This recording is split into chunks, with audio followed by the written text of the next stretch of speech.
Hello friends.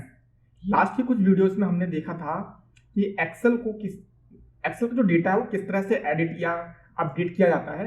इस video में हम देखेंगे कि एक्सेल की पूरी टेबल को किस तरह से लोड कर सकते हैं। यानी कि हमारे पास एक डेटा है और उस डेटा को हम किस तरह से पावर ऑटोमेट में ले जा सकते हैं एनालाइज करने के लिए। ठीक है, तो ज़्यादा टाइम नहीं वेस्ट करते हैं, चलते हैं अपनी स्क्रीन पर। और यहाँ पर एक एक्सेल की फाइल यहाँ पर है और अगर मैं इसे ओपन करूँ तो इसमें कुछ एम्प्लॉइज का डेटा है। देख सकते हैं यहाँ पर employee ID, name, department, position, salary और हायर डेट दिया हुआ है। तो इस पूरी टेबल को किस तरह से हम पावर ऑटोमेट में ले जाएंगे वो हम इस वीडियो में देखेंगे। तो सबसे पहले, क्योंकि जैसे हमने लास्ट में बताया था, नॉर्मल टेबल जो है वो उसे पावर ऑटोमेट रीड नहीं कर पाएगा, इसे हमें कन्वर्ट करना पड़ेगा एक्सेल टेबल में। तो टेबल को सिलेक्ट करने के बाद हम जाएंगे इंसर्ट में। तो जैसे हम क्रिएट करते हैं पिवट टेबल, उसकी जगह हम क्रिएट करेंगे टेबल, ये जो ऑप्शन दिख रहा है, या फिर हम कंट्रोल टी भी दबा सकते हैं। तो इस पर क्लिक करेंगे और ये हमसे रेंज पूछेगा। देखिए रेंज सिलेक्टेड है ऑलरेडी, और माई टेबल ऐसे हेडर हम क्लिक कर देंगे ताकि जो हमारा फर्स्ट रो है वो हेडर बन जाए और ओके कर देंगे। ठीक है, तो इसका ये एक फॉर्मेट चेंज हो गया है और डेटा यहाँ पर चेंज हो चुका है। चाहे तो हम इसकी फॉर्मेटिंग रीफॉर्मेटिंग भी कर सकते हैं, पर अब ये एक एक्सेल टेबल में कन्वर्ट हो गया है। तो अब इस फाइल को हम सेव कर देते हैं और ओपन करते हैं power automate.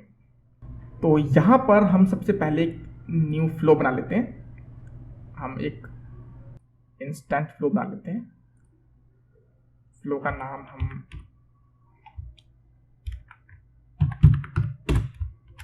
List Ross from Excel रखते हैं।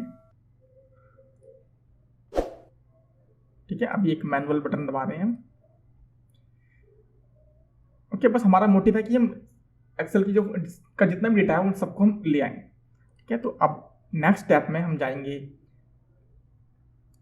एक्सेल ऑनलाइन पर, और इसके बाद देखिए यहाँ पे एक ऑप्शन मिलेगा हमें, list rows present in the table. यानी टेबल में जितनी भी रॉज हैं उनको हमें लिस्ट करना है। तो इस पर हम क्लिक करेंगे। सेम प्रीवियस वन की तरह ही हमने इसमें सेलेक्ट कर लेना है one drive for business, one drive, और जो फाइल है वो वन ड्राइव में कहाँ पर है।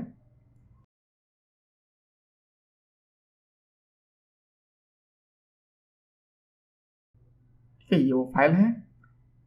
क्लिक करते हैं, इसके बाद टेबल पर क्लिक करेंगे। देखो वो टेबल वन नाम से थी वहां पर, उससे हम सेलेक्ट कर लेते हैं। ठीक है, बस सारे स्टेप डालने के बाद अब जो ये हमारा जो स्टेप है, यानी ये जो हमारा जो एक्शन है, वो एक्सेल की जितनी फाइल है उसको जेसोन फाइल में कन्वर्ट करके यहाँ पर ले आएगा। ठीक है, इसे रन करके देखते हैं। मैं इसे सेव करता हूँ पहले और टेस्ट करते हैं। Test, manual testing and then test.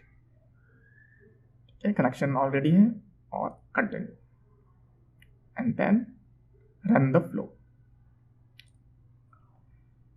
ठीक है, देखिए दोनों स्टेप्स में रन हो गए हैं, ग्रीन टिक देख पा रहे होंगे। अब जैसे पर जाएंगे सेकंड फ्लो पर, इसका इनपुट तो हमें पता ही है, आउटपुट यहां से हम देख सकते हैं। ठीक है, ऑब्वियसली इस स्टेप को हम आगे फर्दर यूज कर सकते हैं, लेकिन अभी हम सिर्फ देखना चाहते हैं कि ये स्टेप जो है किस तरह से इनपुट से आउटपुट में कन्वर्ट करता है। ठीक है, तो अब इस पर क्लिक करेंगे।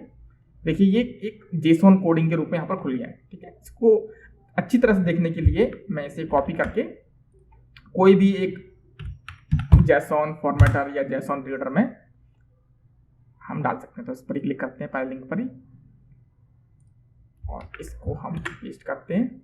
तो देखिए राइट हैंड साइड पर ये देखिए सारा वो आ गया है।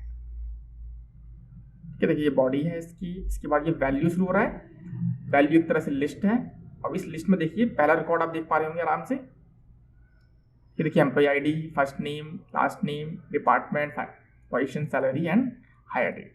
इस तरह से देखिए सेकंड रिकॉर्ड भी यहीं पर है, सेकंड रिकॉर्ड पूरे देख पा रहे होंगे। ऐसे यहाँ पर थर्ड रिकॉर्ड है, फोर्थ रिकॉर्ड है, फिफ्थ रिकॉर्ड है।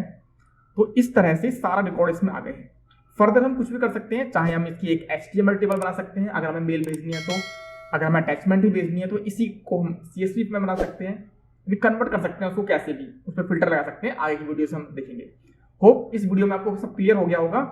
प्रैक्टिस जरूर कीजिएगा, और कोई भी डाउट है तो नीचे कमेंट बॉक्स में डाल सकते हैं। मिलता हूँ मैं आपसे फिर नेक्स्ट वीडियो में, तब तक के लिए गुड बाय।